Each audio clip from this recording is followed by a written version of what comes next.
துணை கண்டத்து தென்முனையாம் குமரியில் காவல் அரணாக வான்புகழ் வள்ளுவனுக்கு வானுயர சிலை ஒன்றை புத்தாயிரத்தின் முதல் நாளில் திறந்திட்டார். முத்தமிழறிஞர் காட்டிய பாதையில் நடைபோடும் நம் முதலமைச்சர் முத்துவேல் கருணாநிதி ஸ்டாலின் அவர்களும் வள்ளுவத்தை போற்றி வருகிறார். வள்ளுவர் சிலைக்கு வெள்ளி விழா கொண்டாடினார். பேரறிவு சிலை என பெயர் சூட்டினார். கடலின் நடுவே கண்ணாடி இழை பாலம் அமைத்தார். மாநிலம் முழுவதும் மாணவர்களுக்கு தீரா காதல் திருக்குறள் தீந்தமிழ் நிகழ்ச்சிகள் நடத்தினார். குறளோவிய போட்டிகள், குறள் இனிது நாட்டிய நாடகங்கள், திருக்குறள் மாணவர் மாநாடுகள், நாளும் பொழுதும் வள்ளுவத்தை பரப்பும் பணிகள் தொடர்கின்றன.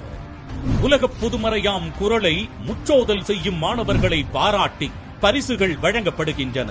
ஒவ்வொரு ஆண்டும் டிசம்பர் கடைசி வாரம் குறள் வாரமாக கொண்டாடப்படும் என அறிவித்திருக்கிறார் மாண்புமிகு முதலமைச்சர் அவர்கள். இளைய தலைமுறையினரை ஈர்க்கும் வண்ணம் மேம்பட்ட